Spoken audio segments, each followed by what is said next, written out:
சேராத கரையும் இல்லே, இறங்காத அலையும் இல்லே, மாறாத நிலையும் இல்லே, மறையாத நினைவும் இல்லே, மலராத பொழுதும் இல்லே. 100 ஆண்டு ஆனாலும் நுங்கு நொர தீராது, 100 ஆண்டு ஆனாலும் நுங்கு நொர தீராது. மாயாண்டி காலத்திலும் கடலு பெருசுதாங்கண்ணே, பேராண்டி வந்தால் என்ன படகு சிறுசுதான். கடலு பெருசுதாங்கண்ணே, படகு சிறுசுதான்.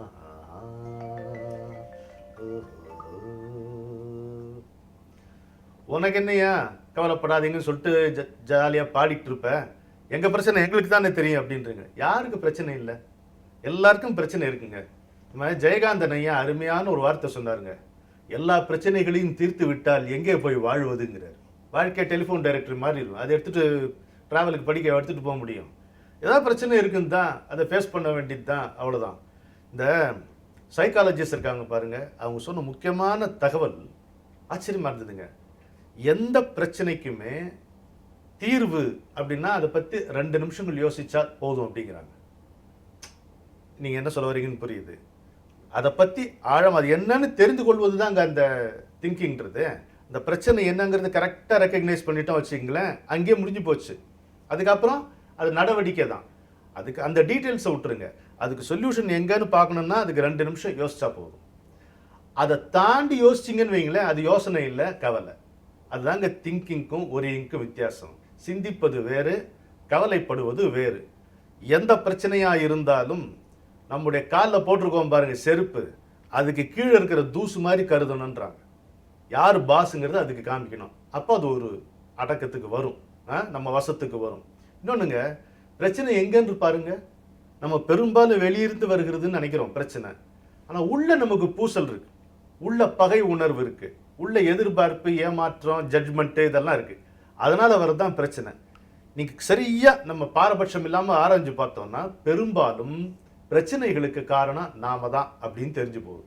இப்போ நம்ம நண்பர்களே பேசிட்டு இருக்கும் பொழுது அப்படின்றோம், என்னடா என்னவோ ட்ரை பண்ணாலும் இந்த கோபத்தை விட முடியலடா அப்படின்றான். சொன்னான் பாருங்க, சொல்லிட்டான் பாருங்க, அன்னிலேருந்து அவன் கோபம் குறைன்னு அர்த்தம். எப்போ நமக்குள்ள இருக்கின்ற பிரச்சனையை நீங்க ரெக்கக்னைஸ் பண்றீங்களோ அன்னிலிருந்து நீங்க யுவர் வாக்கிங் டுவர்ட் சொல்யூஷன், அந்த பிரச்சனைக்கான தீர்வை நோக்கி உங்களை அறியாமலே நீங்கள் நடக்கிறீர்கள் என்பது பொருள்.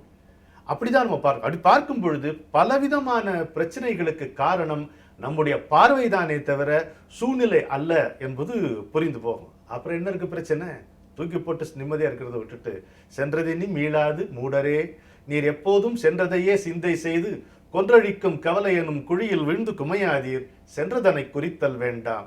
இன்று புதிதாய் பிறந்தோம் என்று நீவிர் எண்ணம் அதை திண்ணமுறை இசைத்துக் கொண்டு தின்று விளையாடி இன்புற்று இருந்து வாழ்வீர், தீமையெல்லாம் தொலைந்தே போம் திரும்பி வாரா. நாங்க பாரதி ஏங்க, அவனை விடவா நம்ம பிரச்சனைகளை பார்க்க போறோம்? அடுத்த வேலை சோத்துக்கு உத்தரவாதம் இல்லாத போது ஆடுவோமே பள்ளு பாடுவோமேன்னா இல்லையா? 2 பெண் குழந்தையை பெற்று வச்சுட்டு அதுக்கு படிக்க வைக்க முடியுமா, கல்யாண கார்த்திகை பண்ண முடியுமா அப்படின்னு திண்டாடும் பொழுது எத்தனை கோடி இன்பம் வைத்தா எங்கள் இறைவான்னா அப்புறம் என்னங்க நம்ம பிரச்சனை? பெரிய பிரச்சனை. 130 மில்லியன் மக்களுக்கு ஒருவேளை சோறு மட்டும்தான் இருக்கக்கூடிய இந்த உலகத்துல என்ன பெரிய பிரச்சனை இருக்கு? பிரச்சனைக்கு காரணம் நாம தான் அப்படின்னு நம்ம புரிஞ்சுக்கிட்டோன்னு வைங்க, அதுக்கப்புறம் எந்த பிரச்சனையாலும் நமக்கு எந்த பிரச்சனையும் வராது.